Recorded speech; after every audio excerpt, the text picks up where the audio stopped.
Bonjour, c'est Geneviève avec vous en direct du Festival du Conte de Chigny pour Radio Sud. J'ai le plaisir d'être avec Christian Skobrook. Exactement. Bonjour Christian. Bonjour Geneviève.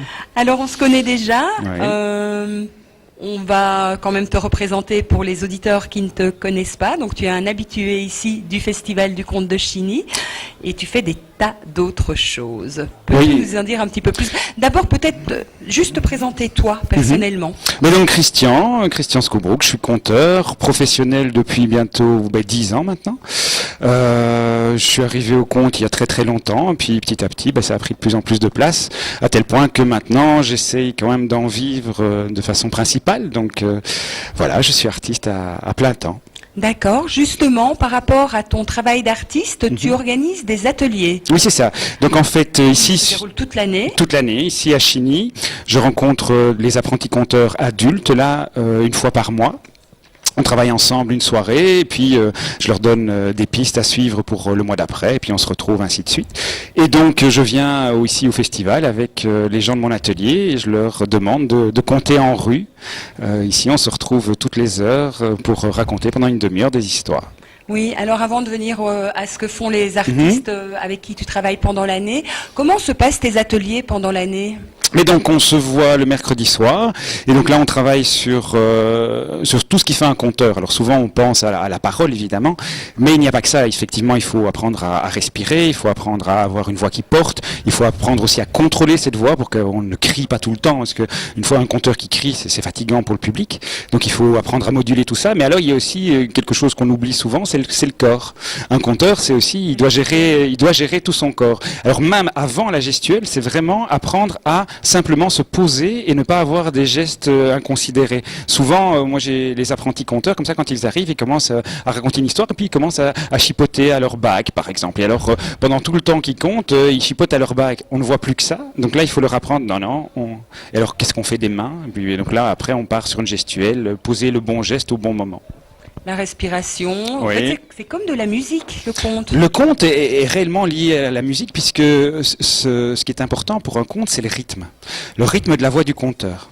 Et donc effectivement, on arrive tout de suite à une certaine musique, une musicalité des mots, et c'est pas pour rien que souvent les conteurs travaillent avec des musiciens. Moi je travaille régulièrement avec des musiciens. Oui, tu as eu l'occasion de travailler avec une de mes voisines qui est Florence Dansbourg. Oui, tout à fait. Et on continue d'ailleurs. On a fait un spectacle qu'on a présenté ici l'année dernière au festival, qui était Ils ont vu l'ogre et les busards, qui parlait de la guerre 14-18. Et donc là, la musique était amenée par Florence, qui joue de la harpe africaine, une kora, et qui aussi, elle est soprano, donc elle a chanté, elle faisait des vocalises qui amenaient un petit peu un chant des anges lorsqu'il y avait un personnage qui mourait dans l'histoire, par exemple. Donc ce spectacle, il continue à tourner, on le jouera au mois d'août. Justement, par rapport à tes spectacles précédents, donc avant de venir à tes ateliers, etc., tu as toi-même écrit des contes, tu as toi-même fait pas mal de choses. Peux-tu nous parler de ton passé? Mon passé. Alors d'abord, comment je suis arrivé au conte, c'est simple. Lorsque j'avais une vingtaine d'années, je m'occupais d'enfants, des louveteaux. Donc eux, ils avaient entre 8 et 12 ans. Et pour lancer un jeu, je me suis rendu compte que très vite, ils étaient beaucoup plus preneurs du jeu si on racontait une petite histoire avant. Du coup, j'ai commencé à me prendre au jeu, à raconter des histoires de plus en plus longues. Puis j'ai commencé à raconter aux veillées. Alors dans le cadre du scoutisme, il y a moyen de se former. Donc j'ai été voir des gens qui avaient un peu plus d'expérience, qui m'ont appris quelques trucs de conteur. Puis j'ai continué mon chemin dans le scoutisme où j'ai fini par être animateur fédéral et donc mon rôle était de former les jeunes animateurs, ceux qui vont s'occuper des enfants. Oui. Et donc on venait chez moi en me disant oui Christian, toi qui racontes bien les histoires, apprends-nous à raconter des histoires. Là je me suis dit oui mais là j'ai pas toutes les clés.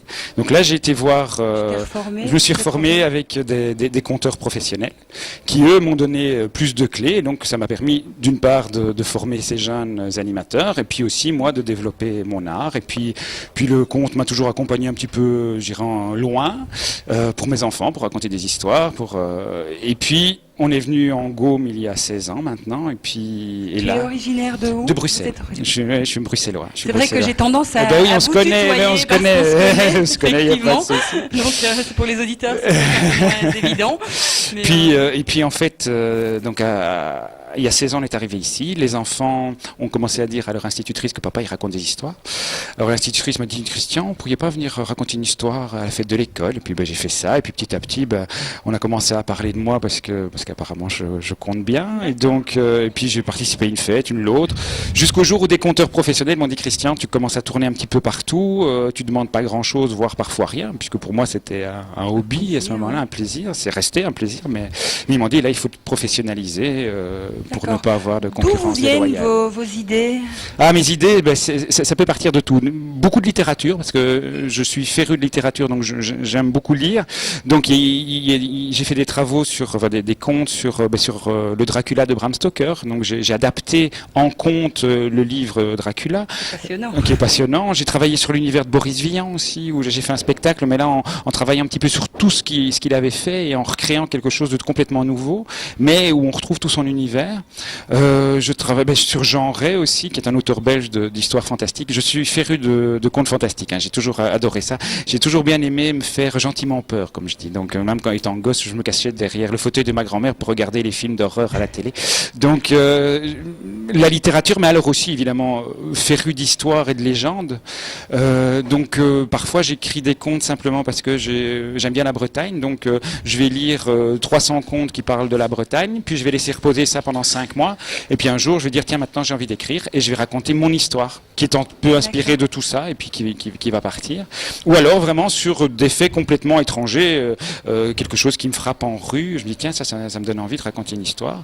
Et puis là, je vais réfléchir, je vais laisser mûrir dans ma tête, et puis à un moment donné, l'histoire va se créer, et puis on va la mettre en mots. Alors, il y a une quinzaine de jours, vous avez participé au Cercle de l'Épouvante. Oui, c'est ça. Donc en fait, développer l'idée c'était de lancer le festival de Chigny 15 jours avant. Donc on a commencé à faire ça l'année dernière parce qu'on s'est rendu compte que dans la région, ici en Gaume et dans le sud de Luxembourg, il y a beaucoup de gens qui connaissent évidemment le festival du conte de Chigny, mais puis qui souvent ratent la date parce que c'est au mois de juillet, voilà, et c'est ça.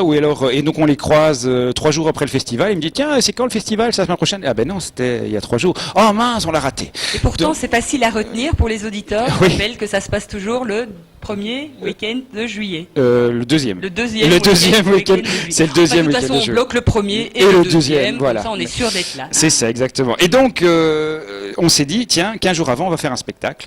Donc l'année dernière, on a fait quelque chose à Montauban. Et cette année, on a fait un spectacle, Les Cercles de l'Épouvante, qui sont des adaptations de légendes, de nouvelles de Jean Ray, des contes fantastiques, et j'ai été accompagné d'une violoniste, et on a fait ça dans le cimetière de Mortehan, un cimetière classé, en bord de Semois. C'était un moment magique, vraiment.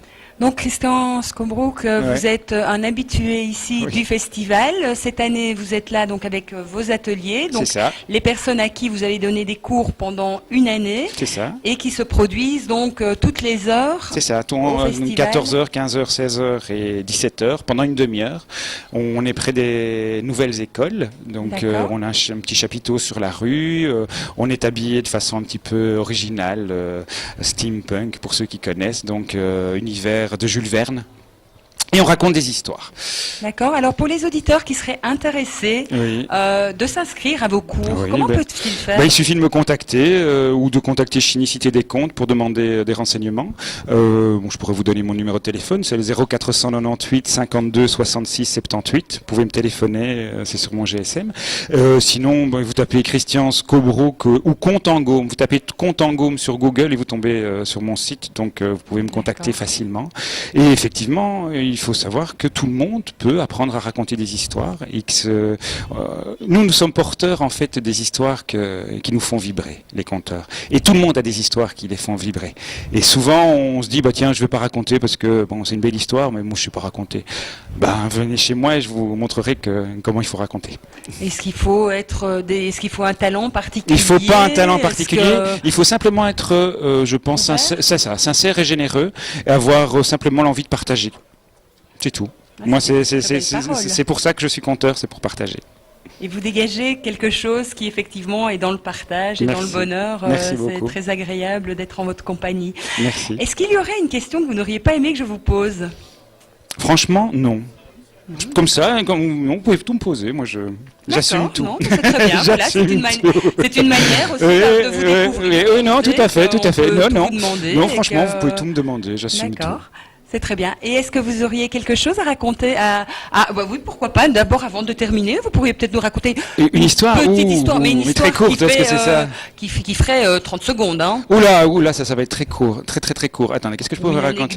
Une anecdote, mais c'est ce que j'étais occupé à me demander. Une petite anecdote. Oh, si, une petite anecdote de conteur. C'est ça, une petite anecdote de conteur. Je me retrouve dans une prairie avec une troupe de jeunes à qui je raconte des histoires. Et quand on vient s'installer dans cette prairie, on vient se mettre sous un arbre assez loin dans la prairie, et la prairie est bordée évidemment de clôtures. Et je vois que dans la prairie adjacente, mais très loin, il y a quelques vaches, 2-3 vaches. Bon, moi je tourne le dos à cette prairie-là et je raconte mes histoires. Et puis à un moment donné, j'ai l'impression d'avoir une présence derrière moi. Donc discrètement, je jette un regard, et là je me rends compte en fait qu'il y a tout un troupeau de vaches et de taureaux qui ont mis leur tête au-dessus de la barrière et qui écoutent mes histoires. Voilà, une petite anecdote de conteur. Entre vous et moi, voilà. Moi ça m'arrive d'aller me promener dans les champs, dans les campagnes, et de parler aux vaches aussi. Ah ben, donc, voyez, donc voilà. pour une illuminée. Ben non, vous êtes une conteuse pour vaches, tout comme moi je suis un conteur pour vaches. Voilà, on a un point commun. Exactement. Eh bien, je vous remercie de votre passage dans l'émission. Avec grand plaisir. Je vous remercie d'avoir répondu à mes questions. Un dernier petit mot pour un petit mot simplement pour ceux qui seraient intéressés aussi par des ateliers d'écriture, parce que j'anime des ateliers d'écriture les 8 et 9 août à Libin, dans un hôtel, l'hôtel des Roses. J'organise un atelier d'écriture. Donc si vous avez envie d'apprendre les techniques d'écriture du conte, eh bien il suffit de me contacter pour nous rejoindre. Donc on rappelle vos coordonnées. Donc Christian Skobroek. Alors Christian Skobroek, SCHAUBROECK. Site c'est Contengôme. Donc plus facile à retenir sans doute. Et mon numéro de téléphone 0498 52 66 78. Ainsi qu'une page Facebook. Et une page Facebook évidemment, oui, tout à fait. Merci beaucoup d'être avec grand plaisir dans l'émission. Et on poursuit avec une petite pause musicale. Au revoir. Au revoir.